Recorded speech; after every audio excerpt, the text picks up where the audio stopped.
Howdy folks, John here from rchelicopterfun.com. I think I've got a neat one for you today. We are going to be looking at and flying eSky's new 300 V2 fixed-pitched RC helicopter. If this looks somewhat familiar, it's probably because you've seen the F-150 V2, which I did a review on a few years back. And that review actually has gotten more views than any other video on my channel to date, I believe. Just over 500,000. And for a small channel like mine, to get 500,000 views on a single video, obviously very popular little helicopter. We're going to see today if the 300 V2 lives up to its little brother here. I want to thank Lawrence at eSky Hobby right now for agreeing to send me the 300 V2 so we can all have a look at it together. And as usual, I will have product links down below in the description if you want to check one of these things out yourself. Let's get right into it. I've actually been pretty excited to get my hands on this thing because it's got some really cool design features that I've never seen before on any little RC helicopter like this.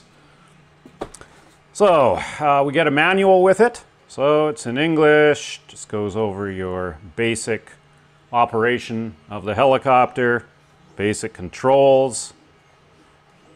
And this is a ready to fly, so it comes with a little 2.4 gigahertz transmitter.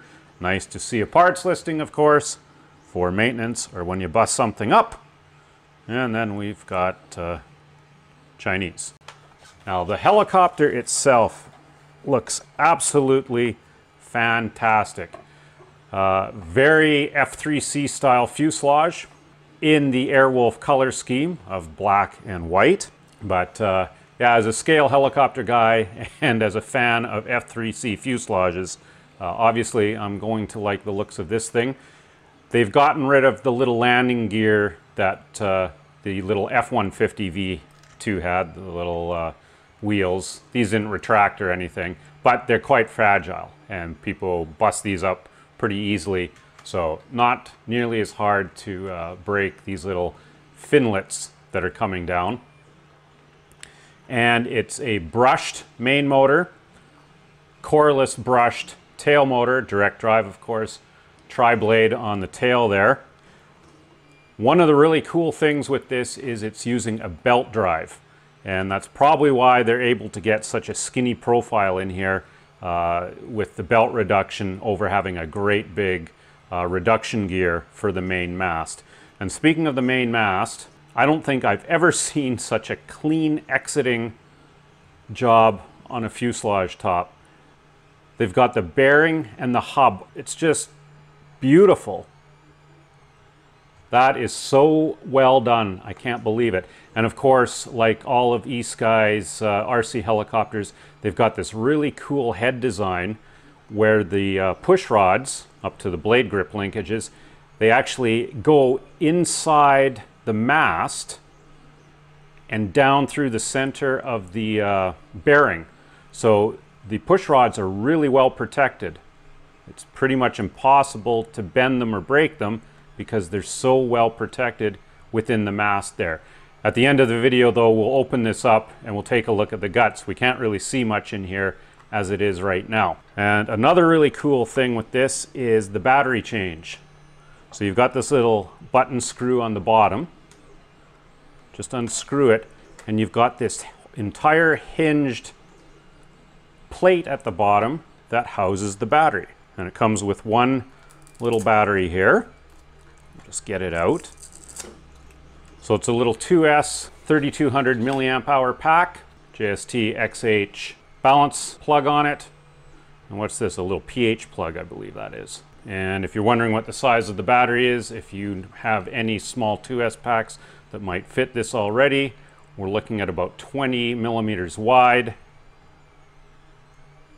about 40 millimeters long, and try not to measure the Velcro on there, about 13 millimeters deep. But again, this tray is really cool. So you've got this hinged carbon fiber tray, of course, with the polycarbonate fuselage exterior on the bottom. So really easy to do battery changes. And don't know if you can see the belt in there. You can just see a little bit of the belt drive from the main motor, but we'll have a look at that when we take it apart at the end of the video if you want to stick around.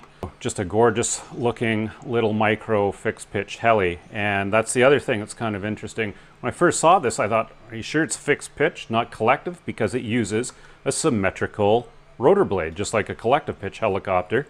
You know, most micro fixed pitched helicopters, any that I've ever had, have had the high lift delta shaped rotors.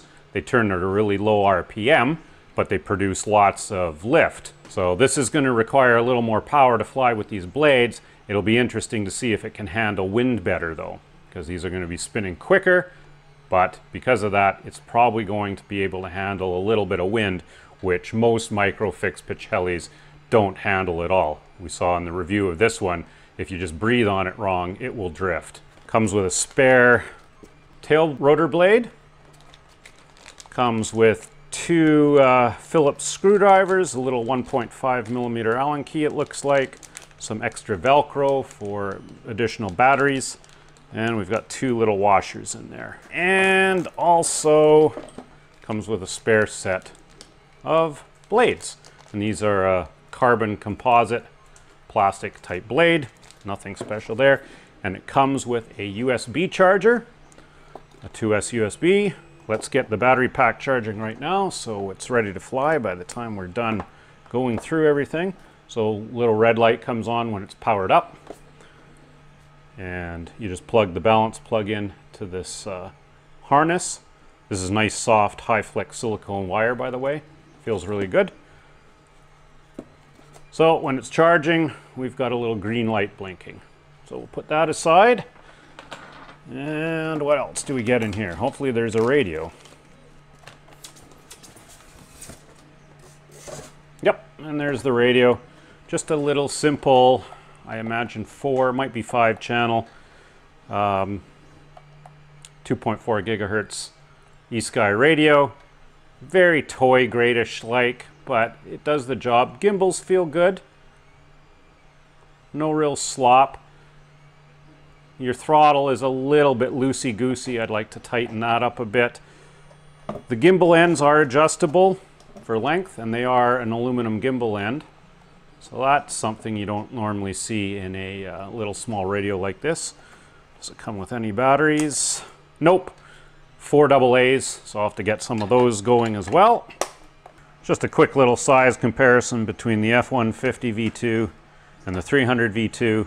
Roughly twice the size, as the name would suggest. If we're going to size this by blade length, however, this is probably closer to a 150. Yep, so if you want to size it by traditional blade length, bolt hole to tip, this would be a 150 size helicopter.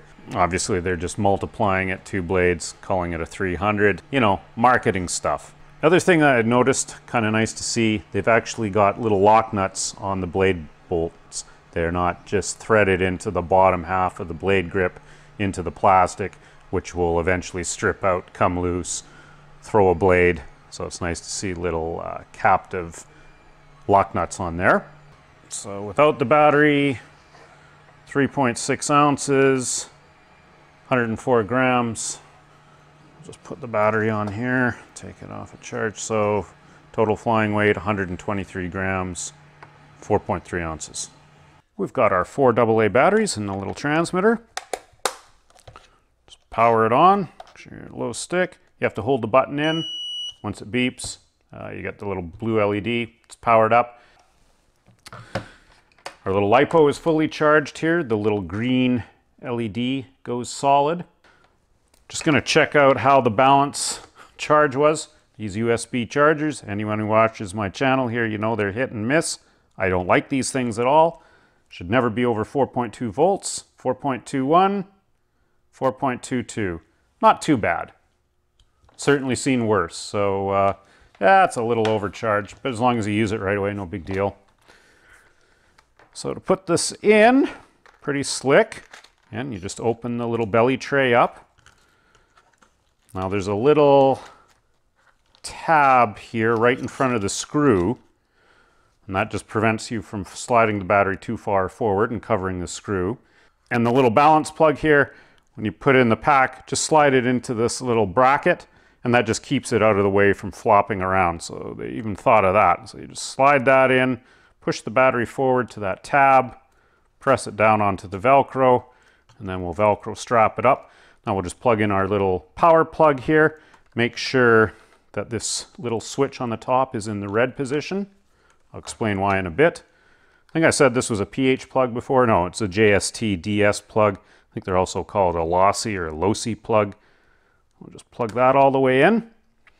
See, you'll get a green LED. It's bound to the radio, so it comes pre-bound. If yours didn't come pre-bound, I'll show you how to bind it in just a little bit here.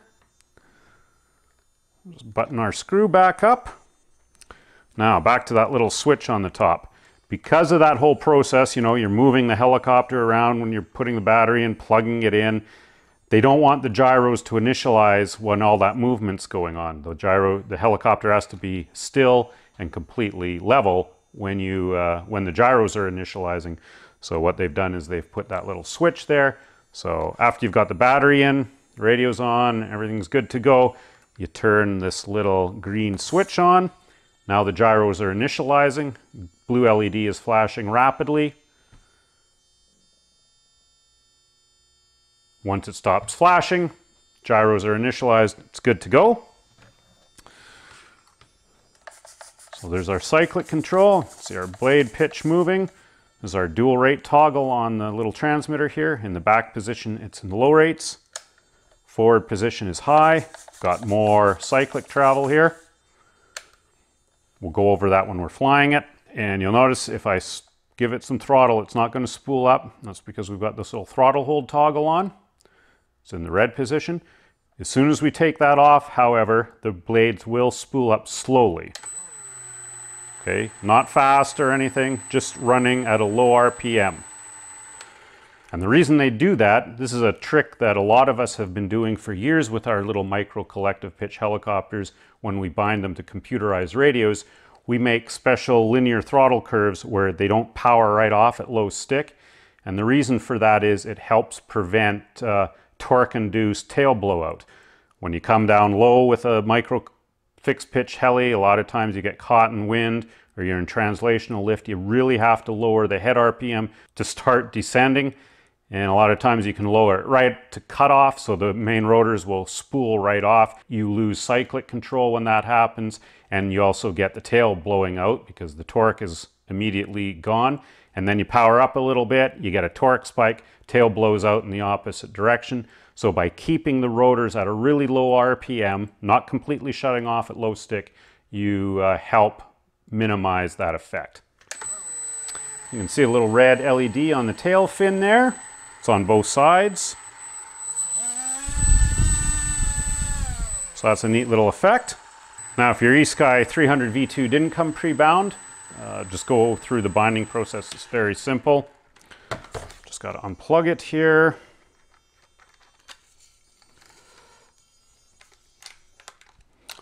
Turn our switch back to the red position. We're going to turn our radio off. So you always want to turn your radio on first, but in bind mode, you don't. So whenever you power the heli up first, it'll automatically put it into bind mode.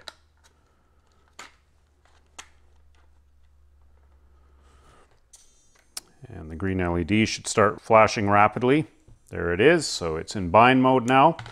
And then to put the radio into bind mode, you have to hold the rudder trim toggle to the right as you power it up, and you keep holding that on and holding the power button until it beeps and the green LED goes solid.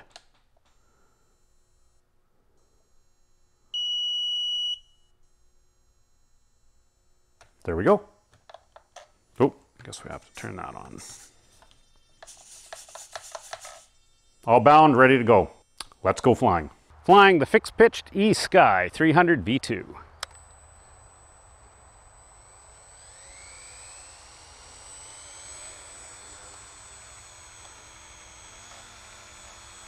Fairly trimmed out of the box. It's got a little bit of a left drift here. We've also got a little bit of a breeze, but that's pretty decent. That's hands off.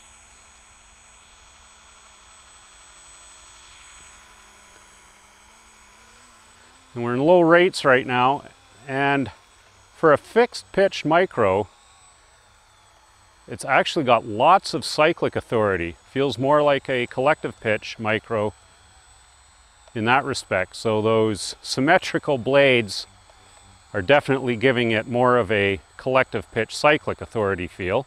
We'll go into high rates here. Oh yeah, definitely more. Robs quite a bit of power though.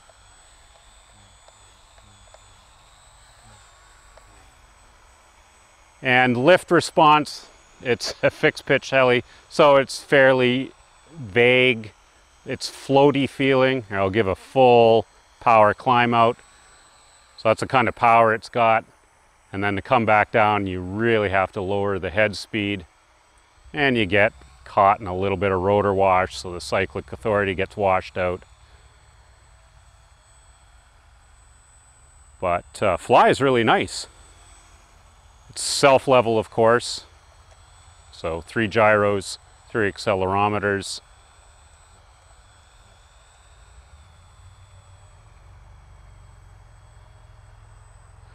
Bank's really nice to the left. Do some nice coordinated turns to the left, to the right, a little harder probably. Yep. And the reason for that is we've got quite a bit of left lean. I'll bring it tail in so you can see that. You can see there's quite a bit of left lean to it. And that's just it's compensating for the tail rotor translating tendency, pushing it to the right. So it has to lean left to be in a state of hover equilibrium.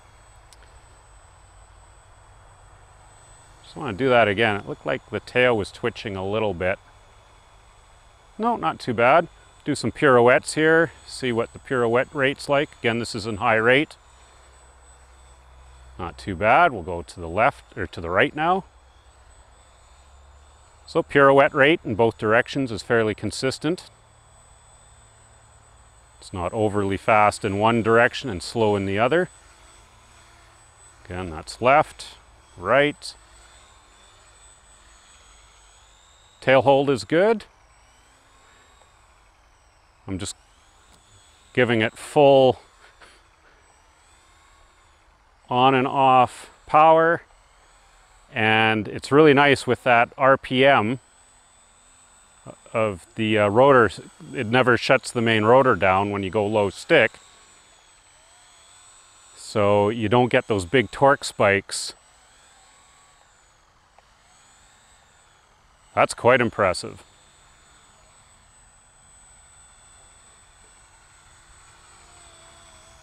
So decent flying little fixed pitch micro, better than anything I've flown to date. Very floaty when you get into translational lift. So yeah, if you're out in a breeze and you're coming back into the wind, you're going to be powering almost right off.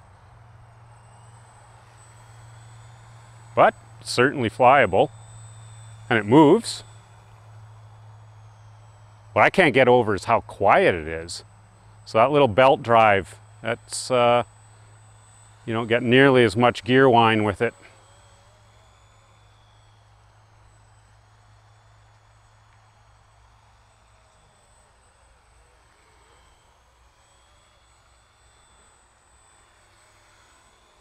So that's the eSky 300 V2. Decent little fixed pitch micro. And it just looks fantastic. This F3C style fuselage in the Airwolf color scheme, beautiful.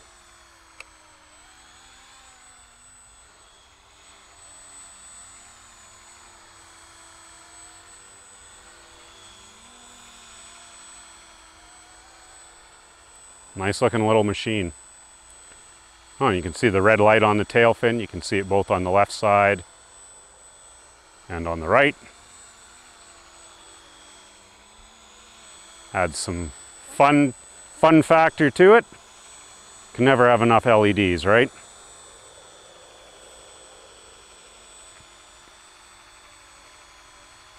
Nice little bird.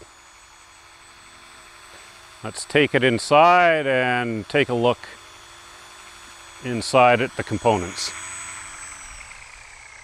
Looking at the camera, that was about a 5-minute flight. Just want to check what the battery voltage is. The manual says it will fly up to 7 minutes. I think that's being very optimistic, but we'll check here. So what do we got for voltage per cell? 3.73, 3.75. So this pack is roughly 80% discharged. Should never go lower than an 80% discharge state on lipos, of course. So I would say that you're safe flying 5 minutes. Certainly if you fly it down to where the green LED is flashing, there's the green LED starts flashing fast.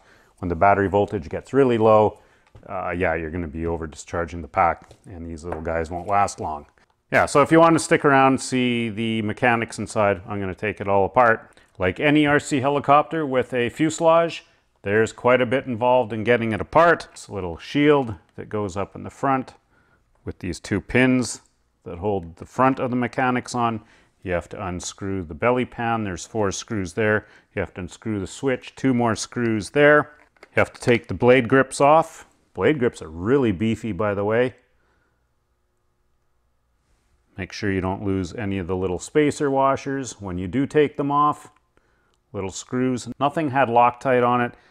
Something like this, so low vibration, probably not necessary.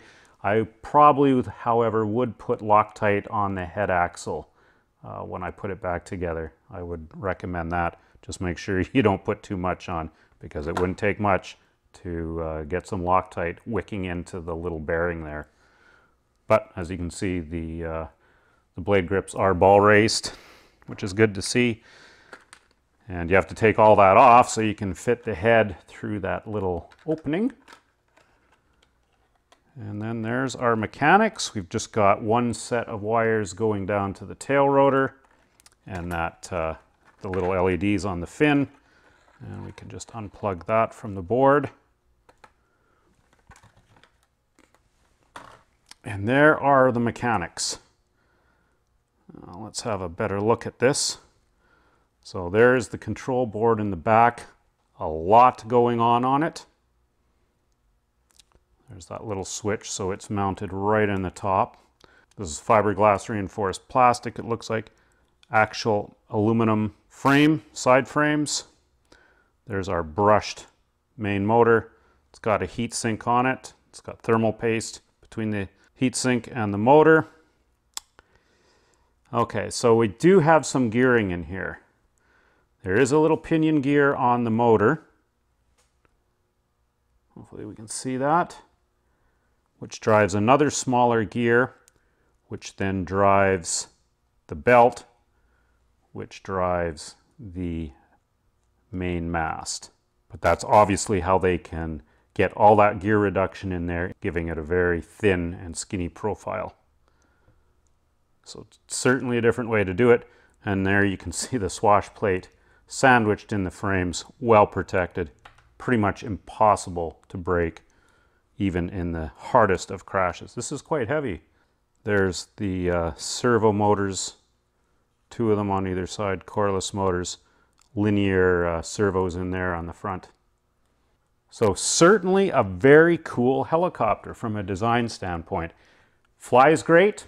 Really impressed with it. Would I call this a beginner-friendly fixed-pitch heli? Probably not. If you don't like little screws and things, you're much better off going with a pod and boom. Much simpler design, much easier to repair. This thing, pretty complex, but if you want a fixed-pitched heli that can handle some wind, this one does it better than anything I have flown to date. Obviously, because it's using standard blades running at a higher head speed, and that's what gives it all that cyclic authority and ability to handle the wind. So if you've been considering the eSky 300 V2, or you wanted to know more about it, hopefully this full review and taking it apart showed you a little bit more about it and what to expect from it. Thanks for watching, folks. We'll see you next time. Happy flights.